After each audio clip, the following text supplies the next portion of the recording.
आप देख रहे हैं न्यूज़ 9 भारत, रखिए आपको सबसे आगे। नमस्कार, आप देख रहे हैं न्यूज़ 9 भारत, मैं हूं आपके साथ अंजलि। चलिए रुक करते हैं खबरों की ओर। समाजवादी पार्टी के राष्ट्रीय अध्यक्ष अखिलेश यादव आजमगढ़ दौरे पर पहुंचे। इस दौरान सपा मुखिया ने बीजेपी पर जमकर निशाना साधा और योगी सरकार पर सवाल खड़े किए। मीडिया से बात करते हुए सपा मुखिया अखिलेश यादव ने कहा कि बीजेपी को 100 खून माफ है, वहीं अगर कोई गरीब पिछड़ा समाजवादी या मुसलमान होगा तो बुलडोजर चलाया जाएगा। ये रणनीति है इनकी। बीजेपी के लोग कुछ भी करें, उनके खिलाफ कुछ नहीं होगा। इसके साथ ही सपा अध्यक्ष ने कहा कि हमारी संस्कृति मिली जुली है, हम मिलकर रहे हैं, हमारी परंपरा एक दूसरे से जुड़ी हुई है। ये लोग केवल नफरत की राजनीति कर रहे हैं। वहीं अखिलेश यादव ने कहा कि बीजेपी की पूरी सरकार बेटी बचाओ और बेटी पढ़ाओ की बात करते थे। आज जब पहलवान की बेटियां धरने पर बैठी हैं तो इनका नारा कहाँ गया? इनका नारा केवल इसलिए था कि नारियों बेटियों से वोट मिल जाए। वहीं उन्होंने योगी सरकार पर सवाल उठाते हुए कहा कि मुख्यमंत्री को साड़ी के कारोबार और बुनकर भाइयों की समस्या के समाधान से कोई लेना देना नहीं है। उन्हें बस नर्सरी याद आती है और अपने आप को भूल जाते हैं कि उन पर कौन कौन से मुकदमे थे। वहीं गठबंधन के सवाल को लेकर पूर्व सीएम अखिलेश यादव ने कहा कि यही राय बन रही है सभी दलों के बीच में जो दल जहां मजबूत है उसके नेतृत्व में चुनाव लड़ा जाए और उसी नेतृत्व को आगे करके अन्य दलों को जोड़ा जाए। हाल ही में सपा अध्यक्ष ने पहलवानों के मुद्दे पर ट्वीट कर लिखा था, भाजपा के काल में अंतर्राष्ट्रीय स्तर पर दमन, शोषण, उत्पीड़न की खबरें छपने से पूरी दुनिया में देश की छवि खराब हो रही है।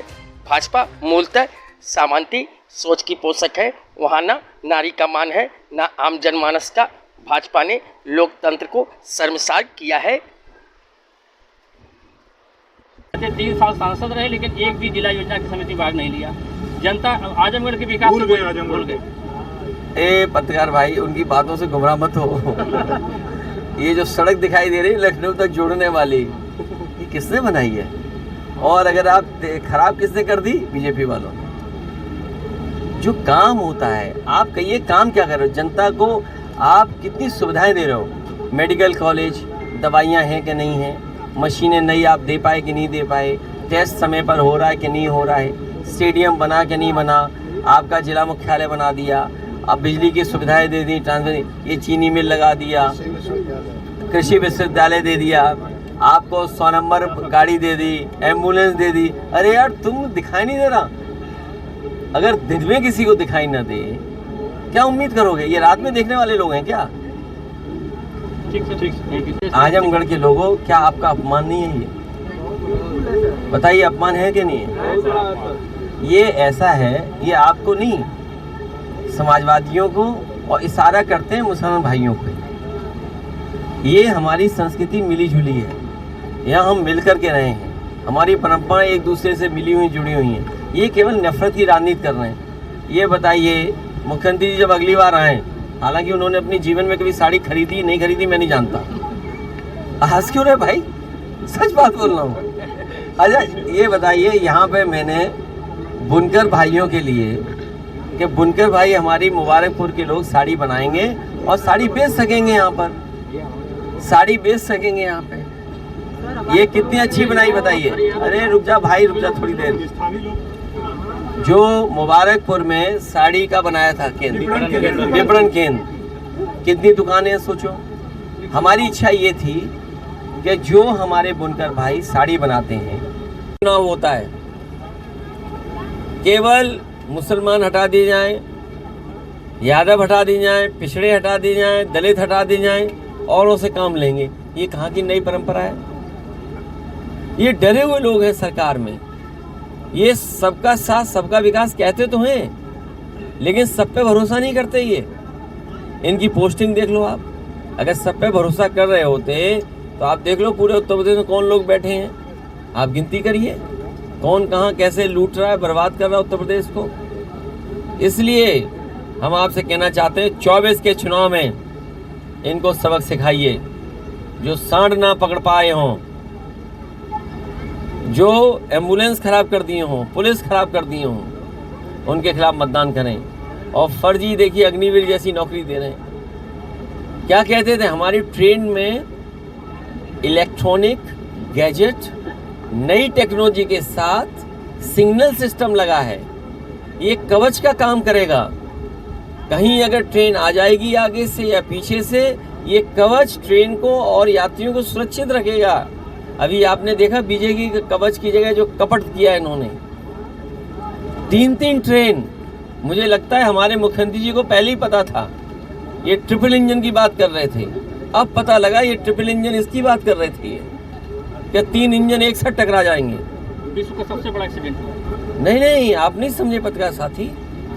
मुख्यमंत्री जी कहते थे ट्रिपल इंजन सरकार चाहिए। आपने देख लिया ट्रिपल इंजन, 3 इंजन टकराए कि नहीं टकराए? वही हालत उत्तर प्रदेश में है। ये सब इंजन एक दूसरे से टकरा रहे हैं।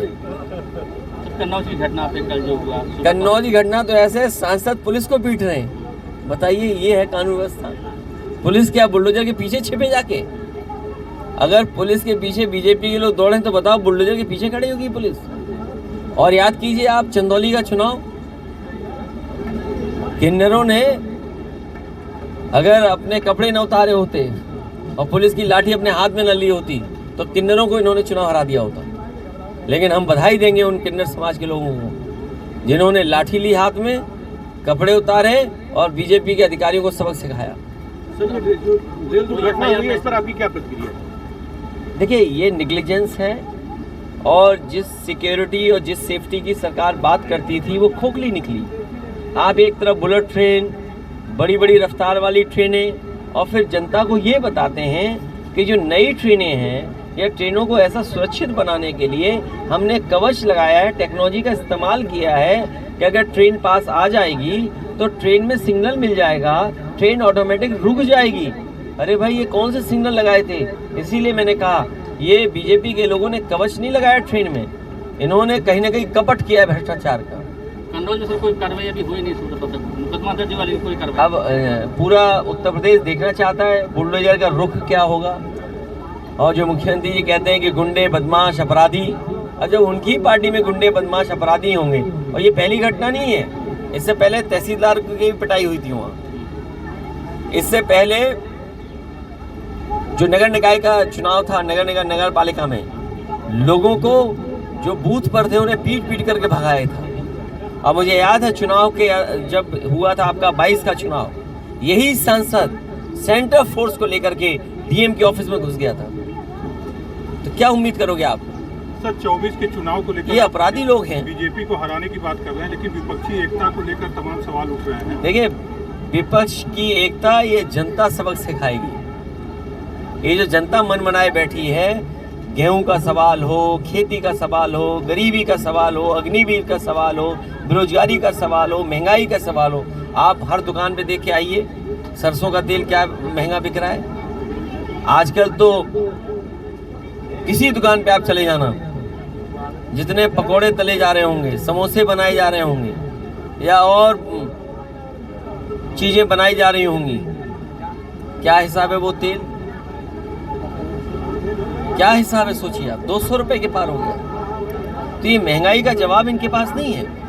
लेकिन राहुल गांधी जी तो कांग्रेस के लिए कह रहे हैं कि कांग्रेस के नेतृत्व में आना चाहिए सभी पक्षियों को, इस तरीके की बात करें। मुझे लगता है कि बंगाल की मुख्यमंत्री जी और इससे पहले नीतीश कुमार जी मुख्यमंत्री जी बिहार नहीं है, तो उन्हें एक स्थान दिया जाए जिससे वो बनाए बुने और अपना कीमत ले सकें। जो माध्यम से पहले करते आए हम उसको नहीं रोक रहे हैं, लेकिन वो अपनी भी बेचना चाहें, कारोबार करना चाहें। हालांकि आज तो ऑनलाइन भी है, सब चीज़ें हैं, लेकिन व्यवस्था की थी। न केवल मुबारकपुर में, भदोई में कारपेट बाज़ार बनाया एक्सपोर्ट के लिए, लखनऊ में शामी अवध बनाया, नोएडा में सबसे कीमती ज़मीन दी बुनकर भाइयों को, बुनकर बाज़ार बनाया। तो इसीलिए बनाया कि इनकी मदद हो। बिजली सस्ती वो छीन ली। इसीलिए मैंने कहा कि मुख्यमंत्री जी को साड़ी वगैरह के कारोबार से कोई लेना देना नहीं है। बुनकर भाइयों की समस्या का समाधान क्या हो उसके लेना देना नहीं है उनको। उन्हें तो बस नर्सरी याद आती है और वो अपने आप को भूल जाते हैं कि उन पे काय के मुकदमे थे। सर, हमारे पड़ोस का जिला गाजीपुर, हाँ बता, गाजीपुर बाबे, गाजीपुर का ये जत्था बलदानी है, गाजीपुर का पानी है, बता भाई। आजमगढ़ सांसद का एक आरोप था कि अखिलेश जी हमेशा आता हूँ। मैं अभी जहाँ पर बैठा हूँ, हमारे नामा राशि अखिलेश यादव जी का स्थान है, उनका गांव है, पैतृक गांव है। उनके भाई के निधन पे हम लोग नहीं पहुंच पाए थे। हालांकि पार्टी के और लोग, सभी पार्टी के जिम्मेदार नेता, चाचा भी घर पर आए थे। हालचाल मैंने लिया था, लेकिन कुछ चीज़ें हमारे और आपके बस में नहीं होती। और आखिरी में अगर डॉक्टर इलाज कर रहे हैं तो जब डॉक्टर देख लेते हैं कि हालत बहुत ठीक नहीं है, तो वो भी कहते हैं कि कोई ना कोई चमत्कार होगा या भगवान की मर्जी है, भगवान अगर चाहेंगे तो जीवन वापस आएगा। तो जो सेवा कर सकते थे, इनके परिवार के लोगों ने मिलकर के सेवा की, लेकिन इनके भाई हमारे बीच में नहीं हैं। मैं इनके परिवार के लोगों से मिला हूँ। दुख तो समय के साथ कम हो जाता है, लेकिन जो सदस्य परिवार का चला जाता है उसकी कमी कभी पूरी नहीं होती। आजमगढ़ में दूसरा कार्यक्रम, लक्ष्मण यादव दिल्ली यूनिवर्सिटी में पढ़ा रहे हैं, उनके शादी का कार्यक्रम था। उन्होंने बड़ा ही फैसला लिया है। समाजवादियों ने और खासकर डॉक्टर राम मनोहर लोहिया इस प्रयास में रहे कि कैसे भी जातियां टूटें। जातियां तभी टूटेंगी जब घर परिवार के लोग आपस में बैठ कर के शादियां करेंगे। समाजवादियों ने कोशिश हमेशा की, डॉक्टर लोहिया चाहते थे। आज जब प्रोफेसर लक्ष्मण ने किया है तो मुझे खुशी है इस बात की। उनके परिवार से लोगों से मिलकर के उन्हें मैं बधाई देने आया था। हाल ही में चुनाव हुआ है नगर निकाय का, और लखनऊ में बैठ कर के मुख्यमंत्री जी ने सबको बधाई भी दे दी। लखनऊ में बैठ कर के और दिल्ली में सरकार हो, उसके बाद भी कूड़े की समस्या वैसी बनी रहे, नालियों की समस्या वैसी बनी रहे, नदियों में वैसे ही नाले जुड़ते जाएं।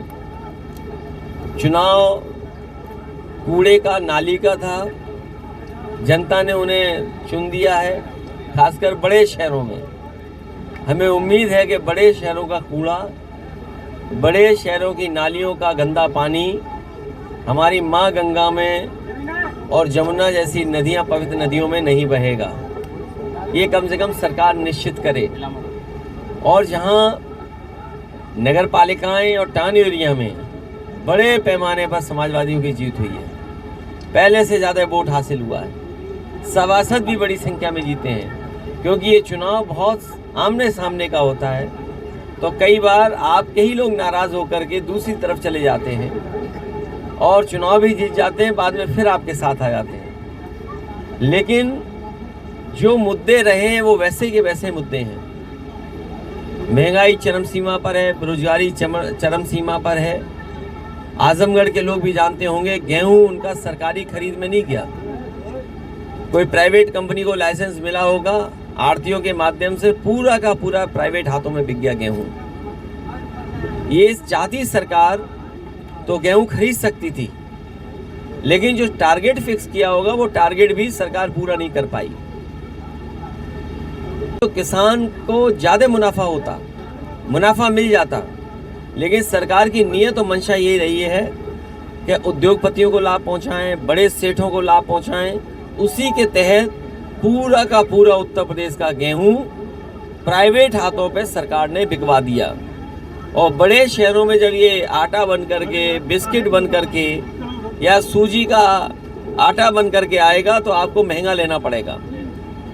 पैक्ड आटा कितना महंगा है, ब्रेड महंगी हो गई होगी, बिस्किट महंगा हो गया। और कई बार मैंने उदाहरण दिया, महंगाई और मुनाफा पार्ले जी से सीखना चाहिए।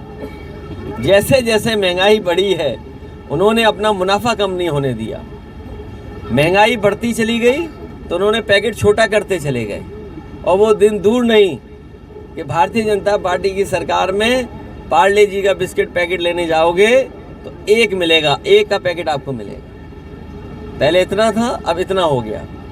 ये सरकार रही तो एक बिस्किट नहीं। जो हमारा गठबंधन है वो हमारा गठबंधन रहेगा, जैन जी से रहेगा, जैन जी से हमारा है। और अगर कोई दल आना चाहता है साथ तो ऑफर तो करे कि भाई हमारा ये प्रत्याशी है, इस क्षेत्र में हम लड़ना चाहते हैं। अरे कोई भी कुछ आ जाए कि गठबंधन कर लें। अरे ये चुनाव कठिन चुनाव है, आप प्रत्याशी बताइए, सीट बताइए, तो हम पार्टी के लोग विचार कर सकते हैं। अब कोई कांग्रेस से भी संभव है। नहीं, हमारे लिए मैंने आपसे कहा हमारे पास बहुत अनुभव है। हम कांग्रेस से भी गठबंधन कर चुके, बहुजन समाज पार्टी से भी गठबंधन कर चुके, और आप जिन लोगों का नाम लेते हैं उनसे भी गठबंधन, अभी हमारा गठबंधन चल ही रहा है। इसलिए समाजवादी पार्टी सोच समझ करके फैसला लेगी, और अगर कोई गठबंधन करना चाहता है तो ये तो बताए कि कौन सी सीट, कौन सा प्रत्याशी। आप पे प्रत्याशी ढूंढोगे सीट के बाद, ये थोड़ी होता है राजनीति में। संभावनाएं खुली हुई है गठबंधन की। हम कह रहे हैं जो हमारा गठबंधन रहा है और हमें अनुभव है गठबंधन करने का और गठबंधन चलाने का। जो आजमगढ़ मोदी जी हटेंगे ये श्योर है, आप लोग इस पे निश्चिंत हैं? मैं उससे बड़ी बात कह रहा हूँ कि हमारे नौजवान अगर रोजगार और नौकरी और अग्निवीर पक्की चाहते हैं तो बीजेपी को हटाएं। सर, आजमगढ़ में जमीन तो आपने ले ली, आवास कब तक बना रहे हैं? जमीन और दिलवा दो, आवाज जल्दी बन जाएगा। आपका आगमन होना है। नहीं बना देंगे। वो असल में ऐसा है, अब आप सोचिए, देखिए कैसी विडंबना है।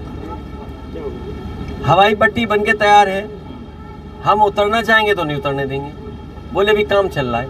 अरे बताओ, 6 साल से आजमगढ़ हवाई पट्टी पे काम चल रहा है। अरे हम उतरेंगे तो बीजेपी वाले भी उतर लेंगे, क्यों नहीं समझते हैं? लेकिन बीजेपी वाले ऐसे हैं, चाहे वो अंधे हो जाएं, लेकिन दूसरे को नहीं उतरने देंगे, चाहे कुछ हो जाए। तो कह रहे हैं कि इंटरनेशनल एयरपोर्ट आप नहीं बनाने दे रहे हैं। अरे मैं क्यों नहीं बनाने दे रहा हूँ इंटरनेशनल एयरपोर्ट? के लोग ही नहीं विरोध कर रहे हैं। इन्हें, अरे वो आदमी ऐसे लोग हैं जिन्हें हवाई जहाज के बारे में नहीं पता।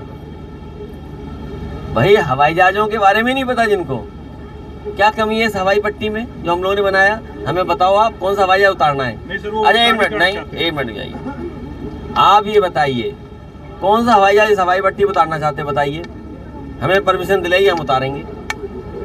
अरे वहाँ सब कुछ बना तैयार है, तुम्हें केवल आने और जाने की 2-3 शेड लगानी है, 2-3 शेड लगानी है। हवाई पट्टी पूरी तैयार है, कौन सा हवाई जहाज नहीं उतर सकता? बताओ बीजेपी वाले बताएं। सर, विस्तारीकरण की जरूरत। अरे भाई विस्तारीकरण की बात नहीं है, मैं कह रहा हूँ कौन सा हवाई जहाज उतारना चाहते हैं, बताएं हमें पहले।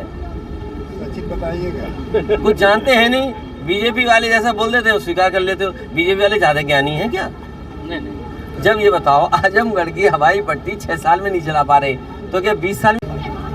तेलंगाना के मुख्यमंत्री केसीआर साहब, इन सब से अलग अलग समय पे बात हुई है, और अगर आपको याद हो तो बिहार के मुख्यमंत्री जी ने यही स्टेटमेंट दिया था, और यही राय बन रही है सभी दलों के बीच में कि जो दल जहां मजबूत है उसके नेतृत्व में चुनाव लड़ा जाए, और उसी नेतृत्व को आगे कर करके और दलों को कैसे जोड़ा जा सकता है वो दिशा तय करेगा कि कौन कितनी सीटें जीतेगा उस हिसाब से। 12 जून को आप जा रहे हैं पटना में सभी विपक्षी दलों। हाँ, मुझे भी बुलाया गया है तो मैं भी जा रहा हूँ उसमें। सर, प्रदेश में कोई गठबंधन की नई रणनीति, जैसे ओम प्रकाश राजभर बीजेपी के पाले में चले गए, लगभग फाइनल हो गया वो वहाँ पर केवल एसी की गाड़ी में बैठने से ही असर हो गया उन पर। एसी की गाड़ी में बैठने से असर हो गया। आपने एसी गाड़ी और वो तो गाड़ी का नंबर भी पता होगा आपको।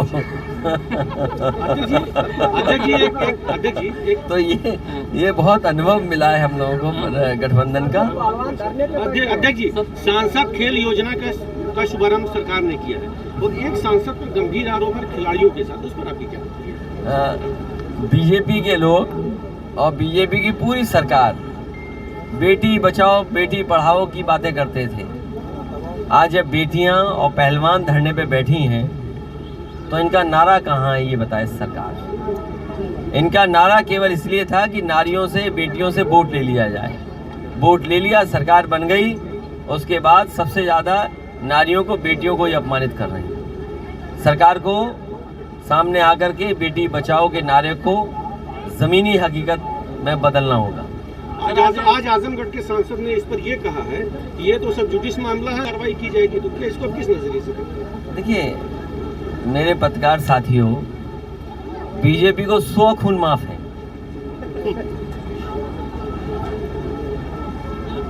और कोई गरीब, समाजवादी, पिछड़ा, मुसलमान होगा तो बुलडोजर चला जाएगा।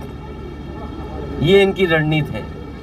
बीजेपी के लोग कुछ भी करें, वो रणनीति का हिस्सा है कि उनके खिलाफ कुछ नहीं होना है। मुख्यमंत्री जी सुबह से शाम तक नगर निकाय के चुनाव में अपराधी, गुंडा, बदमाश, जाने क्या क्या कहते थे। उन्होंने कभी अपनी चार्जशीट नहीं देखी होगी, या जो उनके ऊपर मुकदमे थे वो कभी नहीं देखे होंगे उन्होंने। ये सवाल तो बीजेपी को जवाब देना चाहिए।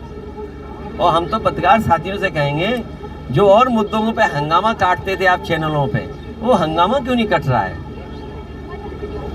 अगर आप ही लोग हंगामा काट दें तो मैं कहता हूं कल कार्रवाई हुई और बेटियों का सम्मान हो। अभी के लिए फिलहाल इतना ही काफी। बने रहिए हमारे साथ।